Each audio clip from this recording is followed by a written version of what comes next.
மேடையில் இருக்கும் அந்நியார் அவர்களுக்கு வணக்கம். சுதீர் சார் வணக்கம். இந்த படத்தின் கதாநாயகன், எதிர்காலத்தின் நம்பிக்கை நட்சத்திரம் சண்முக பாண்டியன் அவர்களுக்கும் வணக்கம். சசி சார் வணக்கம் சார். கஸ்தூரிராஜ் சார் வணக்கம்.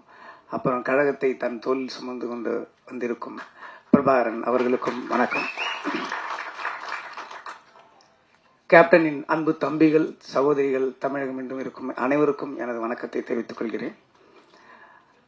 கேப்டன் ரமணால மட்டும் எனக்கு அறிமுகம் நினைச்சிட்டு இருப்பீங்க, கிடையாது. ரமணாவுக்கு முன்னாடியே எனக்கு அவர் பரிச்சயம். ரசிகனா தியேட்டர்ல இருந்தது வேற. அது உங்களை மாதிரி நானும் அவரை ரசிச்சிருக்கேன். கேப்டன் பிரபாகரன்லாம் 50-60 தடவை பார்த்துருப்பேன். டெய்லி நைட் ஷோ முடிஞ்சதுன்னா போய் உட்காந்துருவேன் அந்த தியேட்டர்ல, திருப்பி பார்த்துட்டு இருப்பேன். நான் மட்டும் கிடையாது, மொத்த ஆடிட்டோரியமே ரிப்பீட். எல்லா டயலாகும் வர்றதுக்கு முன்னாடியே கிளாப் பண்ணிக்கிட்டே இருப்பாங்க. அந்த மாதிரி பார்த்துட்டு இருந்தேன். இன்னும் சொல்லப்போனா ஒரு இன்னைக்கு நான் என்ன சொல்லுவாங்க, நீங்க உங்க படத்துல வில்லன்லாம் ஹேண்ட்ஸமா இருக்காங்க, வில்லன்லாம் ஹீரோவோட அழகா இருக்காங்களே எப்படின்னு சொல்லி. ஆனா வில்லனை ஒரு ஹேண்ட்ஸமா ஒத்துக்கிறதுக்கு ஒரு ஹீரோவுக்கு ஒரு பெரிய நம்பிக்கை வேணும். நீங்க அதை யோசிச்சு பார்த்தீங்கன்னா அதெல்லாம் அந்த ட்ரெண்ட்ல ஆரம்பிச்சவரு கேப்டன் அவர்கள் தான். கேப்டன் அவரோட வில்லன்கள்லாம் பாத்தீங்கன்னா பயங்கர அழகா இருப்பாங்க. அதுக்கு முன்னாடிலாம் அப்படி இருக்கவே மாட்டாங்க. அந்த ட்ரெண்ட் ஆரம்பிச்சது கேப்டன் அவர்கள் தான். சத்யராஜ், சரத் சார் ஆகட்டும், இன்னும் நிறைய பேர் சொல்லிக்கிட்டே இருக்கலாம். அவரோட கம்பெனியில் அவர் அறிமுகம் செய்தவர். அவர் எவ்வளவு பெரிய இது. அதுக்கப்புறம் நான் கலைமணி சார்கிட்ட ஒர்க் பண்ணும்போது செட்டுக்கு போயிருக்கேன். கருப்பு நிலா செட்டு தான். அப்ப அவரு டைலாக் கலைமணி சார், நான் அசிஸ்டண்டா இருக்கும்போது செட்டில் போவேன். ஸோ இப்போ மூலையில் இருக்கும்போது லைஃப்ல ஃபர்ஸ்ட் டைம் கேப்டன் நான் பார்க்குறேன். ஸோ அப்படியே பார்த்துட்டு இருக்கும்போது சும்மா சாதாரணமாக அப்படி இருந்துட்டு இருப்பாரு. ஸோ நின்றுட்டு இருக்கும்போது என் முன்னாடி ஒரு பிளேட் வந்துச்சு, சின்ன டம்ளர்ல இருந்தது. என்னன்னு பார்த்தா ஸோ மோர் அப்படின்னு நினைச்சு குடிச்சு பார்த்தா ஹார்லிக்ஸ். என்னோட அது நம்ம ஒரு அசிஸ்டண்ட்டுக்கு ஹார்லிக்ஸ் நம்ம கொடுப்பாங்க ஒரு கம்பெனிலன்னு அப்படி குடிச்சிட்டு, ஒருவேளை வேற யாருக்கும் வாங்கினது மிச்சமா, சரி ஓகேன்ட்டு இப்படி போய் தனியாக குடிச்சு அந்த பக்கம் பார்க்குறேன். ஒரு பெரிய ஸ்டவ்ல ஒரு பெரிய பேரல்ல ஹார்லிக்ஸ உடைச்சு உள்ள கொட்டிட்டு இருக்காங்க. நல்லா ஊர்ல ஹார்லிக்ஸ்ல உடம்பு சரியில்லைன்னா வாங்கி கொடுப்பாங்க. அப்பதான் அதையும் அப்படியே இந்த பக்கம் திரும்புறதுக்குள்ள வீட்டுல இருக்கிறவங்க எல்லாரும் அப்படியே வாயில போட்டு காலி பண்ணாங்க.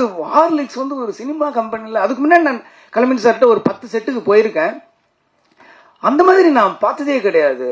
ஹார்லிக்ஸ் ஆகட்டும், இளநீ ஆகட்டும், இது எல்லாருமே சொல்லியிருப்பாங்க. நான் கண்ணால பார்த்திருக்கேன். சபரிமலை மாலை போட்டவங்க எல்லாம் கருப்புநிலால கோவால ஷூட்டிங் நடந்துட்டு இருந்தப்ப அப்போ அந்த அவங்க சாப்பிட்டுட்டு இருக்கிற இடத்துக்கு வராரு கேப்டன். அவங்க பாக்குறாரு. பார்த்துட்டு இவங்களுக்கு என்ன எதுவும் வைக்கலன்னா, இல்ல கேப்டன் அவங்க நான்வெஜ் சாப்பிட மாட்டாங்க, மாலை போட்டிருக்காங்கல்ல, அவங்களுக்கு எல்லாம் பக்கோட போடி அப்படின்னு அப்ப சொல்றாரு. எனக்கு எப்படி ஒரு கேப்டன் ஒரு படத்தோட கதாநாயகன் தனக்கு என்ன வருது மட்டும்தான் பார்ப்பாங்க. ஃபுல்லா எல்லாருமே சாப்பிடணும்ட்டு அந்த வயிறு நிறையணும்னு நான் நிறைய விஷயம் கண்ணால பார்த்திருக்கேன். அந்த ராஜபாதர் ஸ்ட்ரீட் கூட நம்ம பாண்டி பஜாரோட பேரல் ஸ்ட்ரீட் போகும்போது அந்த கம்பெனிக்கு நான் போயிருக்கேன். போயிட்டு இருக்கும்போது வெளியில ஒரு 500 பேர் நிற்பாங்க. எப்பயுமே ஒரு 500 பேர் இருப்பாங்க. அப்ப கேப்டன் அவர்கள் அவர் கையால அந்த பாக்கெட் சாப்பாடை கொடுப்பாரு. அதை நான் பார்த்திருக்கேன், கண்ணால பார்த்திருக்கேன். அந்த பக்கம் இருக்கிற மீடியேட்டர்ஸ் எல்லாருக்குமே அது ஒரு ஹப் மாதிரி இருக்கும். அந்த மாதிரி ஒருத்தரை நான் பார்த்தது நிறைய விஷயம். அந்த கேப்டன் பிரபாகரன் அந்த ஹெலிகாப்டர் ஷாட் அப்ப நான் இருக்கேன். அந்த டைம்ல நான் கீழே இருந்தேன். அப்போ அதே மாதிரி சொன்னாங்க, டூப் போட்டு பண்ணிக்கலாம் அப்படின்ற மாதிரி சொன்னாங்க. அன்னைக்கு இவங்க 2 பேருமே வந்திருந்தாங்க, அண்ணியும் வந்திருந்தாங்க. அன்னைக்கு செட்டுக்கு ஒரு 50 செட்டு கார்ல வந்தாங்க, நல்லா ஞாபகம் இருக்கு. அன்னைக்கு அந்த பர்டிகுலர் ஷூட் அப்ப அவங்க இல்லைன்னு நினைக்கிறேன். அப்ப மட்டும் சொல்லிட்டாங்க, நீங்க அன்னிக்கிட்ட மட்டும் டூப் போட்டுதுன்னு சொல்லிடுங்க அப்படின்னு சொல்லிட்டு சொன்னா. இல்ல கேப்டன் வேணாம், மாஸ்டர் ராக்கி ராஜேஷ் நினைக்கிறேன், அவர் சொன்னாரு நான் டூப் போட்டு எடுத்துக்கலாம் அப்படின்னு. ஏன் டூப்புக்கும் ஒரு உயிர் தானே, அவனுக்கு மட்டும் 2 உயிரா இருக்கு அப்படின்னாரு. அதெல்லாம் அவ்வளவு பக்கத்துல இருந்து எந்த மைக்கும் கேமராவும் இல்லாம காதால கேட்கும்போது ஒரு பெரிய மிரட்சி உண்டாயிடுச்சு, ஒரு மரியாதை உண்டாயிடுச்சு. அதுக்கப்புறம் அந்த ஷாட் அவரே பண்ணாரு. ரொம்ப கஷ்டம், நீங்க நினைக்கிற மாதிரி கிடையாது. ஒரு ஹெலிகாப்டர்ன்றது இந்த பக்கம் வெயிட் போட்டா இந்த பக்கம் அதுக்கு தகுந்த மாதிரி வெயிட் போடணும், இல்லைன்னா அன்பேலன்ஸ் ஆகி ஹெலிகாப்டர் அது மேல இதாக ஆரம்பிச்சிடும். இப்ப இருக்கிறதுல ரொம்ப ஸ்ட்ராங். அந்த மாதிரி இருக்கும்போது கேப்டனோட வெயிட்டை மெஷர் பண்ணி அதுக்கு தகுந்த மாதிரி இந்த பக்கம் ஒரு வெயிட் வச்சு அதை பேலன்ஸ் பண்ணி இங்க இருந்து போனா நீங்க ஒரு 20 அடிக்கு மேலதான் அவர் கேப்டன் தெரியும். அதுக்கப்புறம் போனா ஒரு உருவம் தெரியும். இங்க ஒரு ஜூம் எவ்வளவு ஃபாலோ பண்ண முடியுமோ அவ்வளவுதான் தெரியும், அதுக்கு மேல தெரியாது. சோ எவ்வளவு நடிகர்கள் நடிக்கும் போது ஒரிஜினல் பண்ணுவாங்க, பாடி டபுள் பண்ணுவாங்க, ஃபேஸ் ரீப்ளேஸ் பண்ணுவாங்க, சிஜி பண்ணுவாங்க, எவ்வளவோ பண்ணிட்டு நான் தான் பண்ணேன்னுவாங்க. ஆனா தான் பண்ணிட்டு வெளியில வந்து நான் பண்ணேன்னு சொல்லாதீங்க, டூ பண்ணேன்னு சொல்லுங்க அப்படின்னு சொன்ன ஒரு ஒரு பெரிய மனசு உள்ளவர் நான் அன்னைக்குதான் நான் நேர்ல பார்த்தேன்.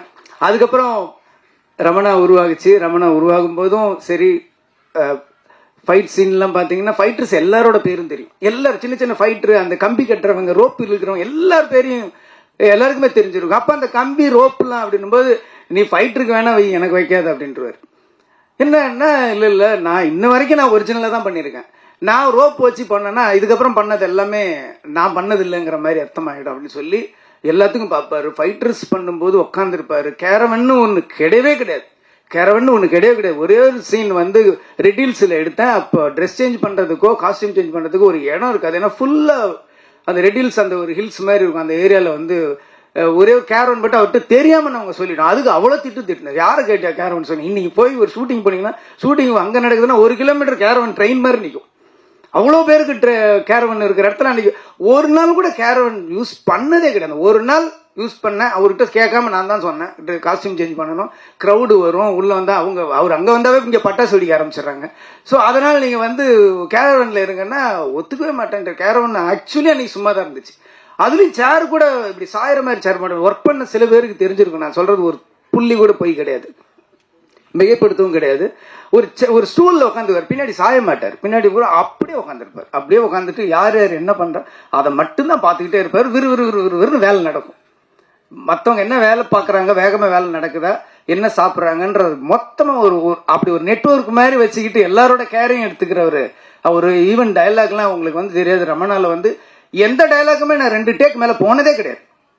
எந்த டயலாக்குமே 2 டேக் மேல நான் போனதே கிடையாது.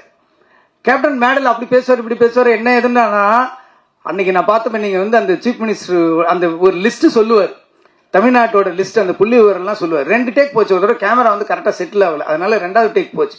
ஆனா அந்த ஃபுல் நம்பர் டயலாக் கூட நம்ம சொல்லலாம். நம்பர்ஸ் ரொம்ப சொல்றது ரொம்ப கஷ்டம். தமிழ்நாட்டில் இத்தனை ஹாஸ்பிட்டல், இத்தனை போலீஸ், இத்தனை பெட்டு, இத்தனை பேஷண்ட், ஓட்டுரிமை இருக்கிறவங்க, ஆம்பளை பொம்பளைன்னு சொல்ல அந்த நம்பர் சொல்றது நம்ம வந்து ஒவ்வொரு இடையும் போய் செக் பண்ணி எழுதிடலாம். நம்பர் எழுதுறது ஈஸி, என்னாலே சொல்ல முடியாது. ஒரு அப்படியே ஃபுல்லா பண்ணிட்டு டயலாக் எடுத்தாரு. இதை மட்டும் எனக்கு 2 நாள் முன்னாடி டயலாக் கொடுத்துருன்னு சொன்னாரு. 2 நாள் முன்னாடி டயலாக் சொன்னா ஃபுல்லா பண்ணாரு. 2 டேக்ல சிங்கிள் ஷாட் நீங்க பாத்தீங்கன்னா தெரியும். அப்படியே ட்ராலி ஃபாலோ பண்ணிட்டே இருக்கும். சிங்கிள் ஷாட்ல முடிச்சாரு. டயலாக் ஆகட்டும், நடிப்பாகட்டும், ஃபைட் ஆகட்டும், அவருக்கு ஈடு இணை யாருமே கிடையாது. கதர் சட்டையாலும் காக்கி சட்டையிலும் அப்படி ஒரு அழகனை இந்த தமிழ்நாடு இதுக்கு முன்னாடி பார்த்துருக்காரு. நல்லா யோசிச்சு பாருங்க. நீங்க கதர் சட்டையில போட்டு வந்த அந்த அழகு அப்படி பாக்குறதுக்கு கண்ணு பத்தாது. காக்கி ட்ரெஸ் அந்த போலீஸ் யூனிஃபார்ம் பார்த்தா அந்த கம்பீரத்தை பாக்குறதுக்கு கண்ணுக்கு பத்தாது. அப்படி ஒரு ரியல் போலீஸு கூட நம்ம இந்த மாதிரி வரணும்டா அப்படின்ற மாதிரி ஒரு இன்ஸ்பிரேஷனா இருக்கிற உருவம் தான் கேப்டன். நிறைய பண்ணாரு. அதுக்கப்புறம் என்னுடைய திருமணத்துக்கும் வந்தாரு.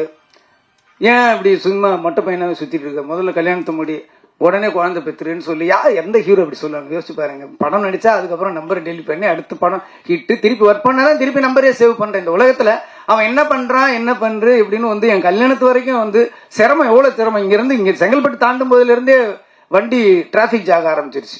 கிட்டத்தட்ட ஒரு 7,000 8,000 வெஹிக்கிள்ஸ் எல்லாமே தொண்டர்கள் தான். அன்னைக்கு வரலாறு காணாத கூட்டம்னா எனக்காக கிடையாது, கேப்டனுக்காக. அந்த ஸ்டேஜில் அவ்வளவு கூட்டத்தில் நாங்க 2 பேரும் இப்படி முந்திட்டு இருந்தோம். அவ்வளவு ஒரு வரலாற்று சிறப்பு மிக்க ஒரு திருமணமா என்னுடைய திருமணத்தை மாற்றின ஒரு கேப்டன் அவர்கள். ஒரு அற்புதமான மனிதர். இங்க வந்து கஸ்தூராஜா சார் வந்து நானும் ஒர்க் பண்ணிருக்கேன்னு எனக்கு சின்ன பொறாமையா இருந்தது. எனக்கு மட்டும்தான் அந்த பெருமை இருக்கும்னு நினைச்சு அவரும் ஒர்க் பண்ணியிருக்காரு. ஸோ அந்த ஒரு மனிதரை வந்து நம்ம அவ்வளவு பக்கத்துல இருந்து என் வாழ்க்கையில் வந்து நான் 1 வருஷத்தை அவரோட கழிச்சிருக்கேன் போது அந்த ஒவ்வொரு நினைவுகளும் என் வாழ்க்கையில் எப்பயுமே எதிரொலிச்சுக்கிட்டு இருக்கும். அவர் குரல் எப்பயுமே என் காதுல கேட்டுக்கிட்டே இருக்குங்கிற போது எனக்கு ரொம்ப அதை விட ஒரு பெருமை என்ன இருக்க முடியும். அப்படி ஒரு மாமனிதர் நம்ம மண்ணில் இருந்தாரு. ஒரு பெரிய நம்ம வாழ்க்கையில் எப்பயுமே நம்ம கடவுள் வந்து எப்பயோ ஒரு வழி வந்து நமக்கு என்னைக்குமே ஒரு இழப்பையும் ஒரு பிரிவையும் நமக்கு வந்து யாராலையுமே ஈடு செய்ய முடியாது. எந்த மருந்தாலும் அதற்கு அதை ஆற வைக்கவும் முடியாதுன்றது வந்து கேப்டனுடைய இழப்பு. இருந்தாலும் கேப்டன் ஒரு அற்புதமான 2 சிங்கக்குட்டிகளை கொடுத்திருக்காரு.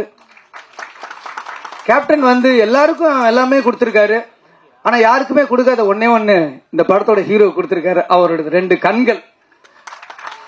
அந்த கண்ணு போதும், கேப்டன் பாக்குற மாதிரி அப்படியே இருக்கு. எவ்வளவு பேருக்கு இண்டஸ்ட்ரியில இருக்கிற ஒரு வாழ்க்கை கொடுத்திருக்காரு. ஆர் சுந்தரராஜன் மாதிரி சார் மாதிரி ஒரு வில்லேஜ் படத்துல நடிப்பாரு. அந்த பக்கம் பார்த்தா ஆர்மியோட ஃபைட் பண்ணிட்டு இருப்பாரு. பிலிம் இன்ஸ்டிடியூட்டோட இன்னும் அடையாறு பிலிம் இன்ஸ்டிடியூட் அந்த டைம்ல வந்து அவ்வளோ இன்னைக்கு இருக்கு விஸ்காம் அவ்வளோ இருக்கு. அன்னைக்கு டைம்ல அடையாறு பிலிம் இன்ஸ்டிடியூட் வந்து உள்ள வந்தது Abavanand sir, Selvamani sir, Udayakumar sir, அவ்வளவு பேர் இன்ஸ்டிடியூட்ல அந்த டிஎஃப்டில இருந்து வெளில வந்ததுக்கு எல்லாமே ஒரே காரணம் வந்து கேப்டன் அவர்கள் தான். இன்னைக்கு வந்து நடிகர் சங்கம் ஆகட்டும் எவ்வளவு பேர் உருவாக்கி இருக்காரு. அவர் வீட்டுல இருந்து ஒரு பையன் வந்து நம்ம இண்டஸ்ட்ரிக்கு வந்திருக்காருன்னும் போது நம்ம வந்து 2 கையை விரிச்சு அவருடைய வாரி அணைச்சிக்கணும் அவரை. அது வந்து அவர் சொன்ன மாதிரி இது கேட்கறதுக்கு எனக்கு உரிமை இருக்குன்னு சொல்லாரு, என்ன செய்யறதுக்கு எங்களுக்கு கடமை இருக்குங்கிறது தான் உண்மை. அதனால பத்திரிகை நண்பர்கள் ஒரு 2-3 படத்துக்கு அவர் படங்கள்ல நல்லதை மட்டும் எழுதுங்க. நம்ம அதுக்கப்புறம் நம்ம ஒரு கரெக்டா பாத்துக்கலாம். ஆனா அந்த ஃபர்ஸ்ட் என்கரேஜ் பண்ண வேண்டியது உங்க கையில தான் இருக்கு. இண்டஸ்ட்ரியில இவ்வளவு பேர் என்ன மாதிரி எவ்வளவு பேர் வாழ்ந்துட்டு இருக்காங்க, எவ்வளவு பேர் எத்தனையோ வயிறுகள் இன்னமும் சாப்பிட்டுட்டு இருக்கிறதுக்கு அவரு காரணமா இருந்திருக்காரு. அதனால அவருக்கா இந்த படம் மிகப்பெரிய வெற்றியை நம்ம கொடுக்கணும். அது அடையும். ரொம்ப பிரமாதமா இருக்காரு. எனக்கு ஒரே ஒரு சந்தேகம் தான், எப்படி இவருக்கு கட் அவுட் வைப்பாங்கன்னு நான் ஆச்சரியப்படுறேன். ஏன்னா இவரே கட் அவுட் மாதிரி இருக்காரு.